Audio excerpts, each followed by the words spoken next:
Once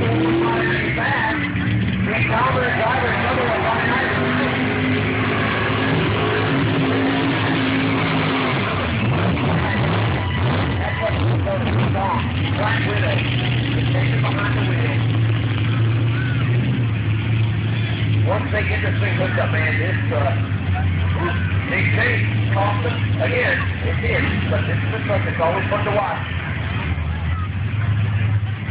This is the truck that are going to continue flying too close.